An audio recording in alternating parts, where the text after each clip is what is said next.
Well, hey everybody, welcome to Celebration Bar Review. My name is Jackson Mummy, and in today's short video lecture, I want to talk about an exercise that I sometimes recommend to students when they're having some difficulty with just kind of getting motivated and charged up and ready to study and go out and take the exam.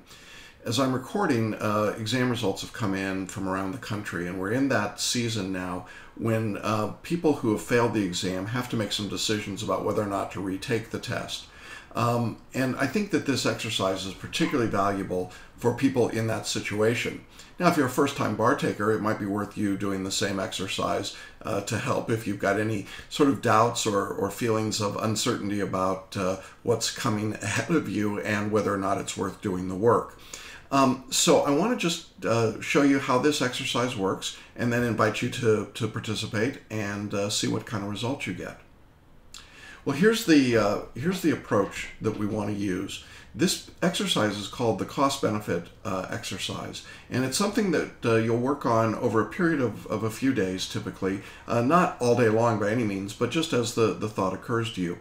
Probably the best way to do this, I think, for most people is to just take out just something simple, just a legal pad and a pen, and you're going to want to put on this pen and pad something that looks like this. A student did this, where you've just got a line down the middle of the sheet of paper. On one side of the page, you want to write down the cost of studying for the bar exam. Now, that's a really broad term, and I'll explain a little bit more about what I mean in a moment, but just the cost on one side. On the other side is the benefits of passing the bar. Now, you might have heard of this technique. Sometimes it's called the Ben Franklin decision tree, and it works in any particular area, but I've found it very helpful for bar takers, and here's why.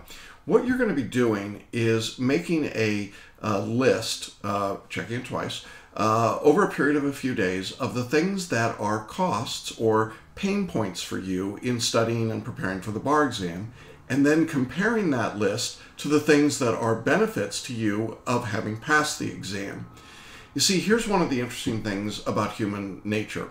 We are, unless we're psychotic, we are basically risk-reward beings. That is to say, very few of us will do something that's against our own self-interest, at least consciously. But unconsciously, we do things all the time that are not in our own best interest. And so what we want to do is help make you consciously aware of what decision-making is going on in your brain so that you can make better decisions. Now, the way that you do that is that you sit down with this sheet of paper, and on the cost side, I want you to start writing down, and the reason I think it's better to write than type personally is it's just more visceral. But in any event, start making a list of all the things that are costs to you of taking and studying for the bar. Now, let me give you some examples, but this is by no means an exhaustive list, and the list should be yours, not my suggestions. But you could start with the financial costs, the costs of sitting for the exam, the cost of travel to the exam location, the cost of a bar review. You could then turn to the things that you're going to lose out on while you study. I won't be able to, for example, play my fantasy football league, or I won't be able to follow the latest episodes of reality television, whatever your show of choice might be.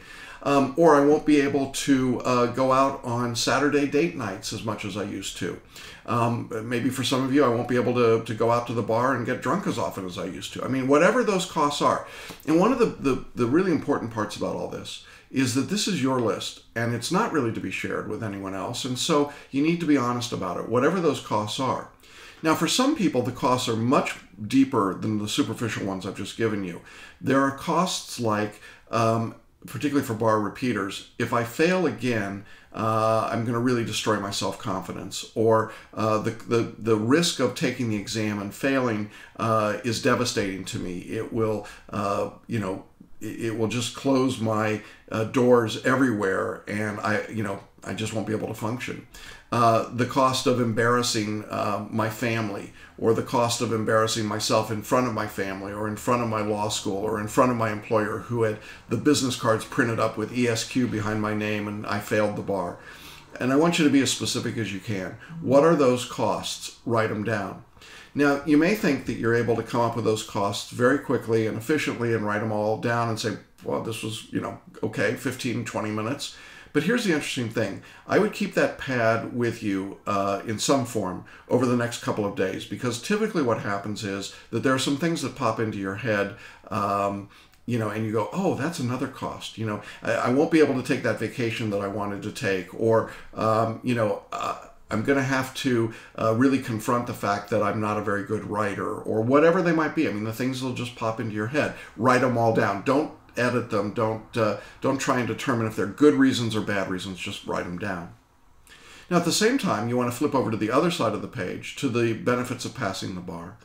And I talk about this in our webinar, How to Make the Next Bar Exam Your Last Bar Exam. But essentially, if we ask you the question, what would it mean to you to be able to say that you passed the bar exam? I think you need to be able to answer that question as well as the cost question. And the kinds of answers might be things like, well, I'm going to earn this amount of money because there's a job waiting for me as a member of the bar.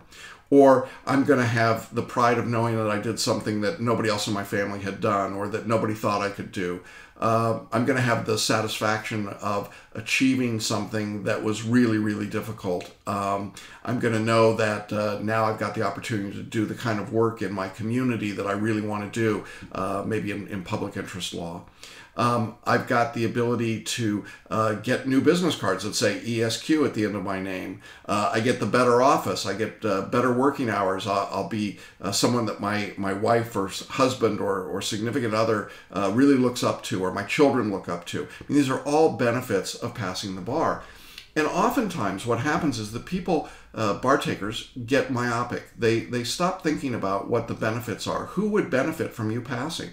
Your family would, your employer, your community, maybe your law school, many others.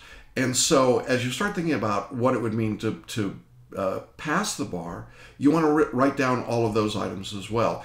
And be comprehensive with that list, and be honest. There's no right or wrong answer here. You might say, well, that doesn't sound very altruistic of me, that I want the big corner office. You know, I want to be a big time, you know, lawyer.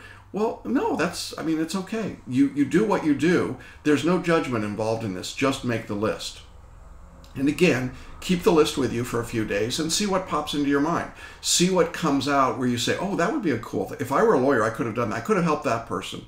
Or maybe I could have been more engaged in this situation, or whatever it might be. Now, after you've had a couple of days to kind of ruminate and think about this, and you've got your list put together, you take that list, and now comes the really interesting part. You see, most of us will, as I said at the beginning, make consciously or unconsciously rational decisions. That is, if the items on the cost side of your list are greater, are more important to you than what's on the benefit, then you won't study, you won't do the work, you will self-destruct basically on the exam.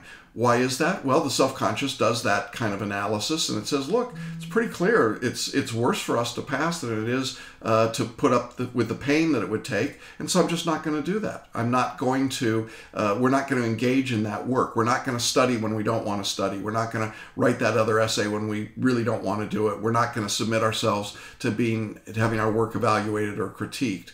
And so we do these things that we would describe as being self-negating or sabotaging, and it blows you up. And then you fail, and you fail, and you fail, and you fail, and you say, I can't understand why I fail. I want to pass. Really? How much do you want to pass?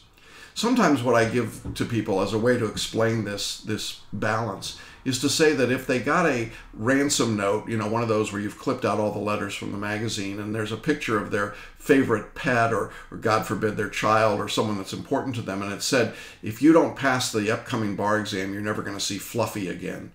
Well, suddenly the benefits of passing the bar become pretty huge, and now that moves way up on the list, and the benefit outweighs the cost by so much that you would do anything to pass the bar. And I think that's obvious to most of us. The problem is that we don't live in those massively, urgent movie kind of scenarios. We just go through our lives. And so if we're not consciously aware of the benefit, then it's hard to drive past the cost.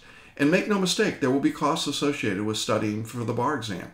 Financial, time, emotion, many things. but the benefits can also be enormous when you pass. And so it's one of the reasons I encourage people to listen and watch our Hangouts with successful bar exam students. When you see the looks on their faces, you hear their voices, you hear their stories and the things they've overcome, it's incredible and it's awesome. And you think, wow, that person really had some motivation and some drive. And that's exactly the point. It's the motivation and the drive that moved them to the next level, that got them to overcome the hurdles of studying for the bar exam. Listen, in this environment with the bar these days, the test is tough, the exam grading is tougher. I've talked in other places about what I think is going on. I don't think students are stupider, and I don't think the test is so much harder that you can't pass it. But the truth is, I think that the examiners have very deliberately, across the country, set a threshold that basically wipes out those people who are just playing at trying to pass the bar. The people who are doing it on a lark, or doing it for a hobby, or doing it because they didn't have anything better to do. Those days are long gone. You need to be all in to pass the bar exam these days. And I think one of the great ways to figure out if you're not all in, why not, and then how to get all in, is to do this cost-benefit ratio. And once you've figured it out, once you've looked at it, really ask yourself seriously, what has to change? Do I have to reduce costs? Do I have to increase benefits? Or maybe, as some people have done when they do the exercise, they say, you know what, the costs really outweigh any potential benefit and it's not worth it to me, and I'd be happier doing something else with my law degree. That's a legitimate response to have as well. And so I just encourage you to think about those things and work through them.